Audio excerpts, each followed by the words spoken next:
In prehistoric times, to produce the same amount of light as a household bulb today would mean gathering wood for almost 4 days to make firewood. By the time of ancient Babylon, technology had advanced to oil lamps, yet even then, a worker would need to toil for nearly 2 full days to light up their surroundings for just an hour. Then came candles, an improvement, yes, but far from efficient. By the 1700s, it still took 5 hours of labor to produce enough candles to burn for an hour. But with the invention of electric lighting, everything changed.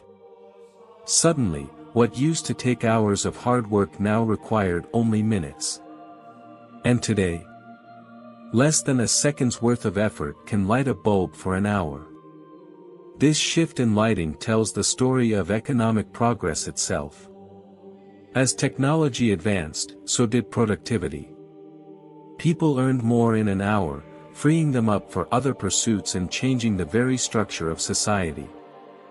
From the struggle of early fire-making to the ease of modern lighting, we see the power of economic evolution. And at the heart of it, economics is simply the story of how human effort became more productive, a journey from survival to abundance. Before we begin, hit the like button and subscribe to our channel to never miss out on interesting historical insights. Money. It's so much more than the bills in our wallets or the digits on our screens. It's the story of human evolution, ingenuity, and survival. To understand today's complex economies, we need to look back at how it all began, in the simplest of exchanges, thousands of years ago. Our journey starts in ancient times, long before coins or bills. People survived through bartering, or directly trading goods with each other. Imagine a farmer with an abundance of grain who needs fish to eat. He approaches a fisherman, hoping to exchange his grain for fish. It seems simple, right? The farmer gives grain, the fisherman gives fish, and both go home happy. But what if the fisherman has plenty of grain himself and doesn't need any more? Here's where bartering gets tricky. To make this trade possible, the farmer might have to find something else the fisherman does need, like pottery from the nearby village potter.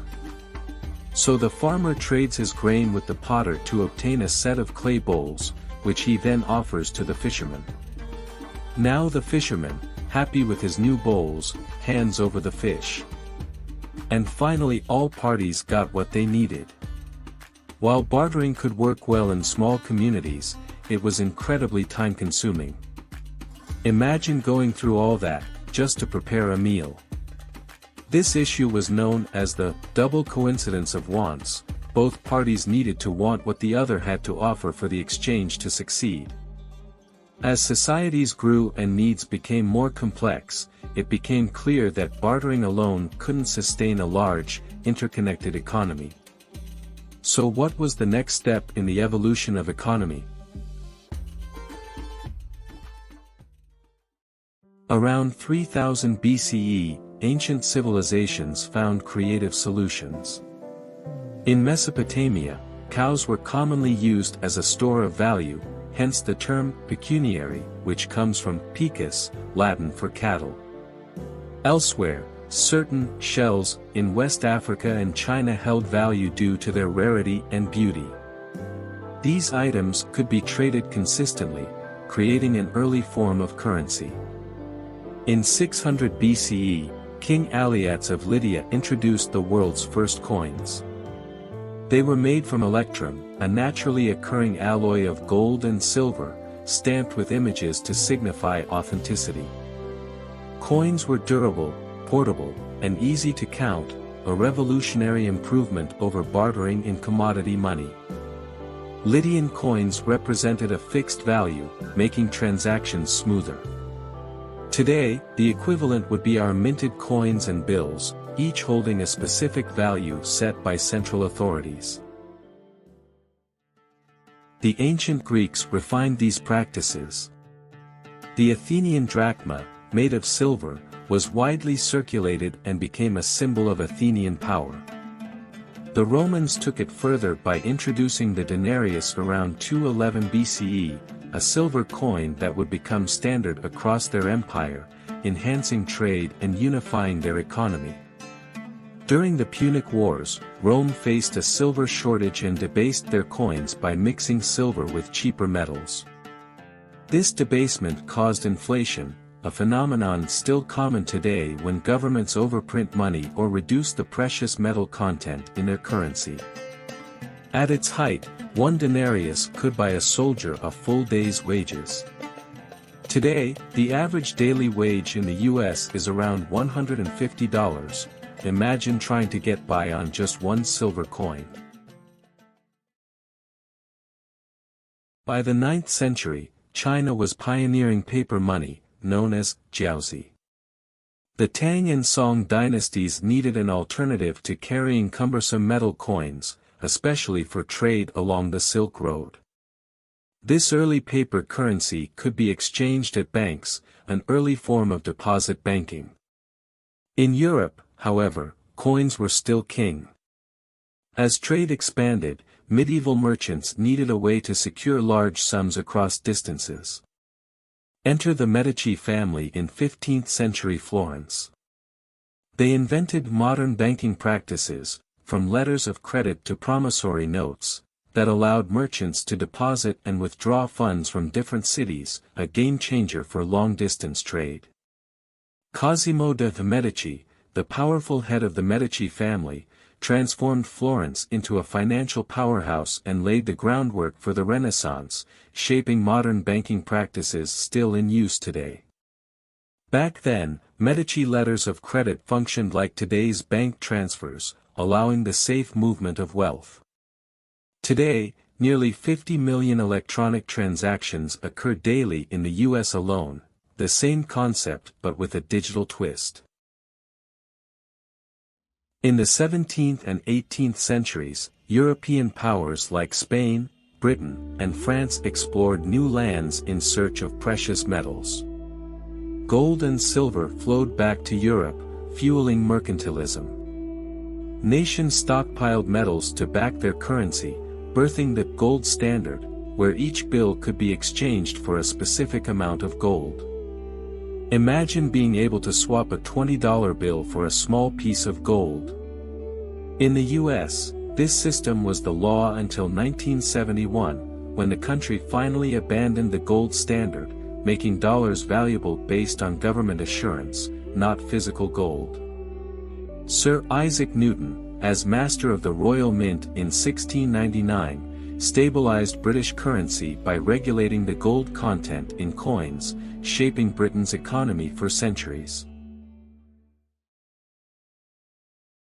The Industrial Revolution changed everything, creating a new class of wealthy industrialists and transforming currencies from metal-backed notes to representational bills. In the 19th century, with booming industries and global trade, economies moved from local to global, with money becoming a powerful economic tool. This era saw the establishment of the New York Stock Exchange in 1817, and later, global stock markets that began driving economies worldwide. For comparison, the NYSE now handles around $1.5 trillion worth of trades per month. After World War II, a new system emerged. In 1944, the Bretton Woods Agreement pegged multiple currencies to the US dollar, which was backed by gold. However, in 1971, President Richard Nixon announced the end of the gold standard, introducing the concept of fiat money, currency without intrinsic value but declared as legal tender by governments. Today, fiat money underpins global economies, with the US dollar alone involved in nearly 90% of all foreign exchange trades. Essentially, money holds value because we all agree it does. Today, money is undergoing its next great evolution, the era of digital payments. With the rise of online banking, credit cards, and mobile apps, only about 8% of global currency exists in physical form. Digital transactions are booming, the daily volume of digital payments in the US alone now surpasses $2 trillion, which is more than the entire annual GDP of some countries. And it's not just about convenience. Digital payments are reshaping the world economy, making it possible for someone in Tokyo to buy fresh fish from a seller in Norway without a single physical coin or bill.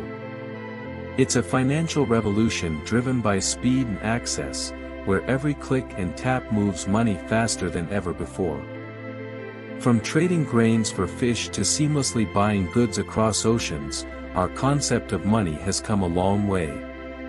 Imagine, today, someone can pay for a meal across the globe in seconds, a feat that would have required extensive trade networks and days of travel just a few centuries ago. To put it in perspective, today's global digital payment transactions surpass $5 trillion annually, an amount nearly double the entire GDP of the United Kingdom.